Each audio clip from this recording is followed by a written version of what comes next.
본 프로그램에는 영화의 스포일러가 예고 없이 등장하니 영화를 보실 분들은 청취에 유의하시기 바랍니다.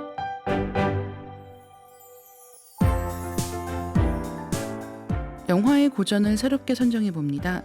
이다혜의 21세기 시네픽스. 안녕하세요.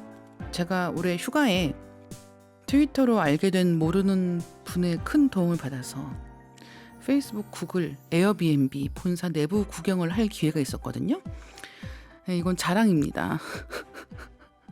네, 은인의 힘을 빌어 좋은 휴가를 보냈다는 자랑인데, 미국이라는 나라가 땅이 넓다는 면에서 스케일이라는 것이 한국과 다르다라는 것을 시각적으로는 바로 알 수 있지만, 눈으로 보이는 규모의 차이가 눈으로 보이지 않는 부분의 상상력의 규모 차이에도 영향을 미친다는 생각을 했거든요.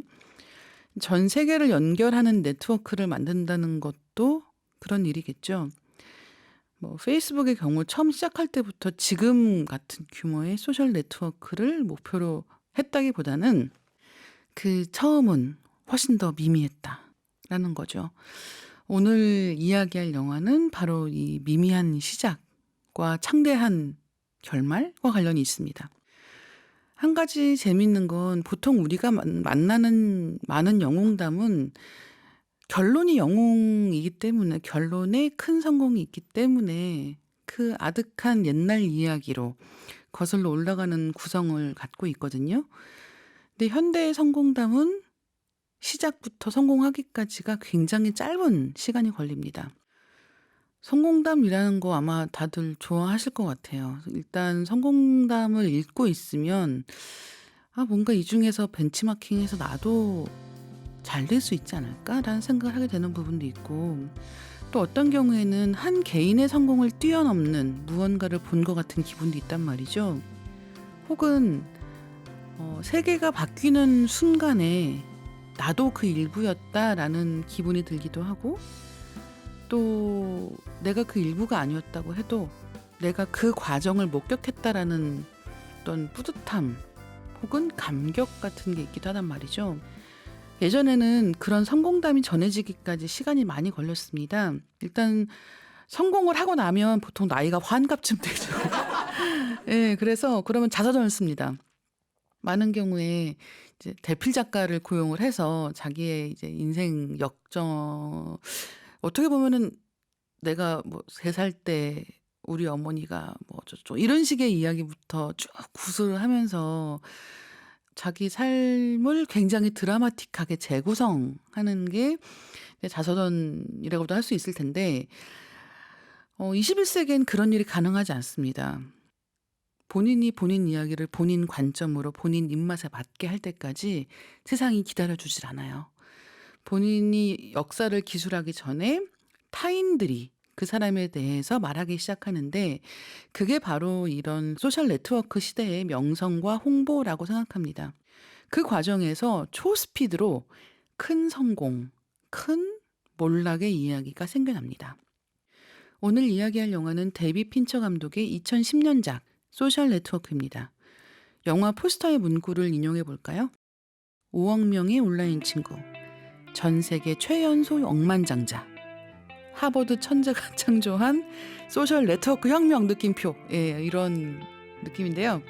소셜 네트워크는 미국 소셜 네트워크 서비스 페이스북의 설립 과정을 다룬 픽션입니다. 주인공을 연기하는 제시 아이젠버그의 역할 이름이 아예 마크 저커버그로 되어 있습니다. 이 작품엔 원작이 있어요. 원작이 벤 메즈리치라는 사람이 쓴 액시덴탈 밀리어네어라고 하는 책입니다. 한글로 번역하면 우연한 억만장자라는 뜻이에요. 우연히 억만장자가 되었다는 말이 되는가 생각하시겠지만, 이 영화는 그럴 수 있어 라는 이야기를 보여주는 작품이고, 21세기의 억만장자는 어떻게 탄생하는가라는 전설을 만들고 보여주는 영화이기도 합니다. 또 그 이상의 이야기가 담겨있기도 하고요. I need to do something substantial in order to get the attention of the clubs. Why? Because they're exclusive and fun, and they lead to a better life. People want to go on the internet and check out their friends, so why not build a website that offers that friends, pictures, profiles. I'm talking about 창립자 이름을 누구나 아는 억만장자라고 하면 뭐 빌 게이츠나 마크 저커버그 같은 사람들을 바로 떠올릴 수 있을 것 같습니다. 소셜 네트워크 서비스 굉장히 많이 있지만 우리가 모두 모든 서비스를 처음 시작한 사람의 이름을 기억하고 있지는 않죠. 하지만 마크 저커버그의 이름은 그렇다는 겁니다. 컴퓨터 프로그램 천재라고 이제 소개를 하고 있는 이 영화에서 보여주고 있는 마크 저커버그가 하버드 대학교에 다니던 뭐 2학년 때쯤 처음 시작했던 어떤 아이디어로부터 우리가 지금 알고 있는 이런 소셜 네트워크 서비스가 탄생했다라는 이야기를 영화가 보여주고 있는데 하버드 대학교 2학년생인 마크 저커버그가 주인공입니다. 자기 여자친구한테 차인 다음에 그 억울한 마음을 블로그에 막 올리는 거죠. 그리고 내친 김에 술도 마신 김에 여학생 얼짱 투표 사이트를 만듭니다. 그리고 그 사이트를 이제 친구들에게 보내는 것으로 그날 밤에 새벽 4시에 영화 속에서 표현하는 바로는 슈퍼볼 때보다 더 많은 2만 명이 넘는 접속자를 기록하면서 하버드 대학교 서버가 다운돼요. 이게 그 전설의 시작인 거죠. Site got 2,200 hits within 2 hours. 22,000. This idea is potentially worth millions of dollars. Millions. 이제 그 문제의 사이트는 페이스매시라고 하는 사이트였는데 이 사이트를 만드는 과정에서 순위를 매기는 왜냐하면 그 사이트의 구성이 자기네 학교를 포함해서 인근 학교들의 여학생들의 얼굴 사진을 갖다가 2장씩 놓고 누가 더 마음에 든다라는 걸 투표하는 사이트였던 거예요. 그 친구가 그렇게 순위를 매기는 알고리즘을 짜줍니다. 이것도 굉장히 중요한 작업이라는 건 아실 수 있겠죠.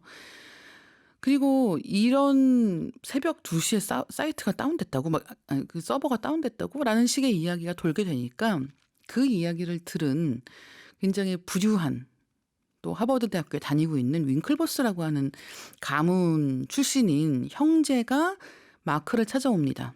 참고로 말씀드리면 이때 이미 이 마크는 친구가 듣는 수업을 알아내는 사이트, 굉장히 대학생들이 궁금해하는 거잖아요. 이 친구가 무슨 수업 듣나를 알아낼 수 있는 그런 사이트라든가 취향에 맞는 음악을 추천하는 프로그램을 만든 적이 있습니다. 다 무료였는데 윙클버스 형제는 하버드 학생 간의 데이트 사이트인 하버드 커넥션이라는 걸 만들어 보자고 제안하는 거예요. 이메일 주소가 harvard.edu, education의 줄임말이죠. 학교 도메인인데 이런 이메일 주소를 가지고 있으면 인기가 많다 이런 얘기를 하면서 하버드 학생들, 동문들 간에 데이트를 할 수 있는 그런 사이트를 만들자라고 하면서 마크에게 관심사, 프로필, 친구, 자기 사진 이런 것들을 넣어두면 사람들이 보고 친구 신청을 할 수 있게 만드는 제안을 합니다. This idea is potentially worth millions of dollars. Millions. He stole our website. They're saying we stole the Facebook. 여기서 들어보시면 아시겠지만 이런 게 사실 페이스북에서 가장 기초적인 기능이죠. 그리고 영화는 교차 편집을 통해서 2003년경에 최초의 아이디어가 오가는 장면을 보여주고 그때의 친구, 동업자들이 변호사들을 대동하고 마주 앉은 장면을 보여줍니다. 현재 시점에서는 이 마크와 이 아이디어를 줬던 윙클보스 형제 그리고 그의 친구 이런 사람들은 테이블 건너편에 있는 거예요. 뭔가 단단히 틀어졌다는 뜻이겠죠. 그 과정을 그리고 있는 영화가 바로 소셜 네트워크입니다. 우리는 영화의 주인공 마크 저커버그가 페이스북 사이트 어플리케이션으로 20대 나이에 역사상 가장 젊은 억만장자가 된 걸 이미 알고 있잖아요. 그 영화는 말해주는 거죠. 그 과정에 대해서 알고 있어? 사실 이런 거야. 마크는 여자한테 차인 다음에 여자 얼굴 품평하는 사이트 만들었거든. 남학생들은 그 사이트에 접속했고 여학생들은 그 사이트에 분노했고 그러거나 말거나 마크는 다른 사람들의 제안에서 힌트를 얻어서 페이스북이라는 걸 시작했단다라는 식의 이야기를 보여주고 있습니다. 제가 영화 홍보 문구 읽어드렸던 거 기억하시나요? 5억 명의 온라인 친구. 5억 명의 온라인 친구는 친구인가요? 아마 이게 페이스북이 처음 시작될 때보다 지금 2019년 이런 시기에 훨씬 더 많은 사람들의 머릿속에 떠오르는 어떤 사람을 친구라고 부를 것인가 라고 하는 정의에 좀 더 가닿는 질문일 것 같습니다. 이 영화가 보여주는 건 뭐냐면 5억 명의 온라인 친구를 가지고 있는 이 마크 저커버그라고 하는 굉장히 젊은 부자가 그의 오프라인 친구들과 어떻게 지내고 있는가. 그의 이 페이스북이라는 아이디어와 어떤 초창기의 기술을 제공했던 사람들과 그의 절친과 어떻게 결별했는가라는 것을 보여주고 있는데, 그것을 이 데이비드 핀처 감독이 잘하는 방식의 무슨 스릴러 같은 방식으로 보여주는 게 아니라 마치 소셜 네트워크라고 하는 게 작동하는 방법처럼 연출해서 보여줍니다. 무슨 얘기냐면 소셜 네트워크 보면 사람들이 다 자기 말하고 있잖아요. 그쵸? 나는 내 말하고 있고, 근데 사람들이 그냥 나는 오늘 기분이 안 좋아서 정말 인간이란 무엇일까, 너무 싫다, 회사 가기 싫어, 이렇게 썼는데 갑자기 지나가는 사람이 그거를 보고 직장 다닌다고 정말 한가한 소리 하네, 이런 소리를 갑자기 댓글을 남기고 가는 게 소셜 네트워크란 말이죠.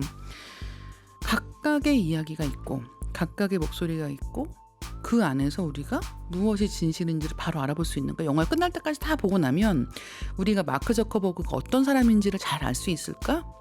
그렇지 않다는 거예요. 이 영화의 굉장히 흥미로운 포인트는 거기에 있습니다.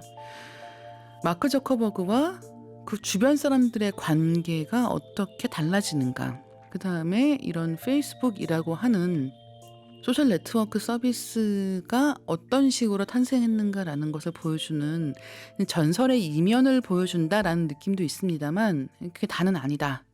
그리고 이 영화의 초반에 이제 굉장히 자세하게 이게 대체 본 내용하고 무슨 관계가 있을까 싶을 정도로 길게 보여주는 이제 시퀀스가 뭐가 있냐면, 마크 저커버그가 이제 에리카라고 하는 이름을 가진 당시에 사귀던 여자친구와 대화를 하는 대목이 있어요. 근데 이 페이스북과 관련된 대화는 아닙니다.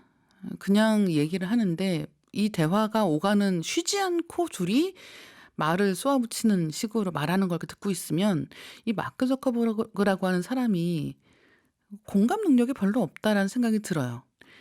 상대방 말을 잘 듣지 못하는구나, 혹은 상대방과 소통하기 위해서 어떤 방식으로 말해야 되는지 잘 모르는구나라는 생각이 들게 연출이 되어 있습니다.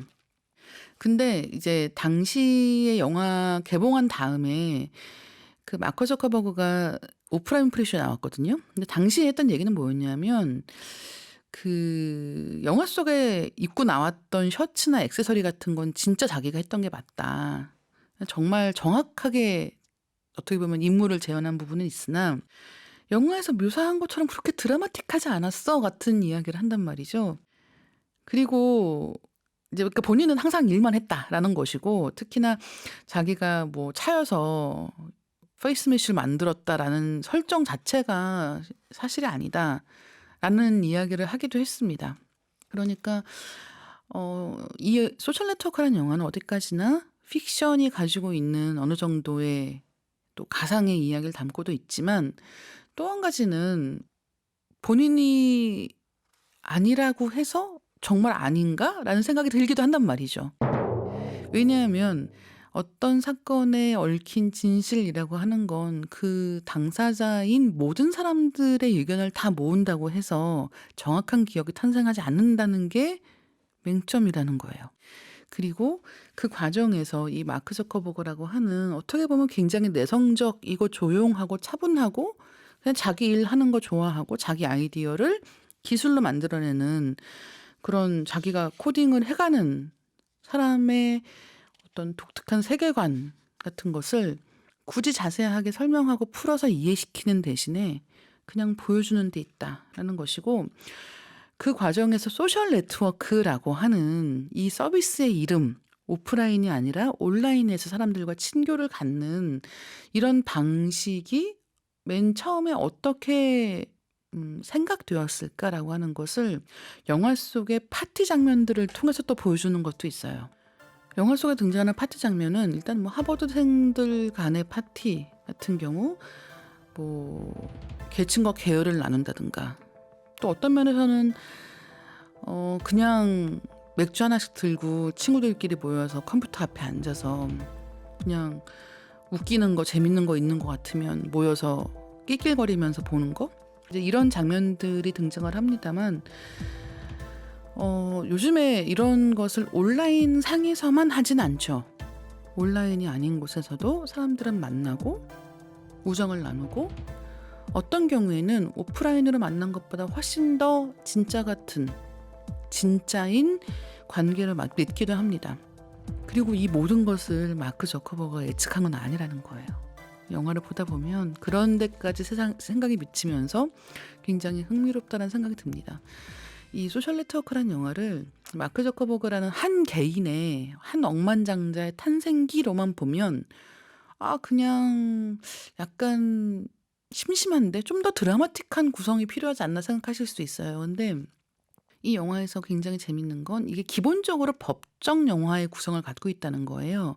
판사 앞에 마주 앉아 있는 방식은 아니지만 돈이 굉장히 많은 사람들이 각자 변호사를 대동하고 앉아서 과거의 사건들을 하나하나 짚어가면서 서로의 기억을 재구성하고 더 나아가서는 그 기억을 자기 쪽에 유리하게 끌어오는 역할들을 하고 있습니다. 그리고 이런 말이 많은 영화에서 이 작품의 작가인 아론 소킨이라고 하는 사람이 굉장히 중요해요. 웨스트윙, 머니볼 이런 작품의 각본을 쓴 사람이고요. 아마 미국에서 이런 말이 정말 탁구공 오가는 것처럼 속도감 있게 말로 만들어내는 긴장감을 가장 잘 구현하는 사람이 바로 이 아론 소킨입니다. 그래서 소셜 네트워크 맨 첫 번째 나오는 에리카와 마크의 대화 같은 경우는 별거 아닌 얘기 오가는 것 같지만 한번 이렇게 받아 적어 보시면 실제 보는 거에 한 4배쯤 시간이 걸리고요. 정말 많은 정보가 별것 아닌 것 같아 보이는 말들 속에서 빠른 속도로 오가면서 우리가 마크라고 하는 사람을 어떻게 앞으로 상상할 것인가 라고 하는 밑바탕을 그리는데 굉장히 효과적인 방식을 대화로 만들어가고 있습니다. Your actions could have permanently destroyed everything I've been working on. We have been working on. Did you like being a joke? Do you want to go back to that? Mark! 어쨌든 이 데비 핀처 감독의 소셜 네트워크는 아직도 현재 진행형인 마크 저커버그라고 하는 전설을 굉장히 잘 보여주고 있는 영화고 영화에 등장하는 마크 저커버그 연기하는 제시 아이젠버그 같은 경우는 너무 연기가 좋아요. 그리고 또 아미 해머라든가 앤드류 가필드 이런 배우들의 연기 한 몇 년간의 시간을 두고 그 과거와 현재 간의 서로 관계가 다 바뀌어 버린 어떤 모습들을 굉장히 잘 표현하고 있고요. 남자 배우들에겐 굉장히 좋은 영화예요. 현재를 살아가는 전설적인 인물들을 보여주고 있기 때문에 하지만 여자 배우들은 일단 루니 마라가 굉장히 짧게 등장하고 많은 데다가 영화를 보고 있으면 하버드 다녀도 여자 학생들은 남자 학생들한테 얼평당하는구나라는 생각이 약간 들어요. 네, 그렇습니다. 아마 이게 사실 있는 그대로를 담은 것이겠죠. 제각기 다른 기억을 바탕으로 다른 주장을 내놓는 시대, 소셜 네트워크 시대의 이야기. 오늘 영화는 소셜 네트워크였고요. 구독과 좋아요 많이 눌러주세요. 댓글도 많이 부탁드립니다. 다음 시간에 새로운 영화로 다시 만나요.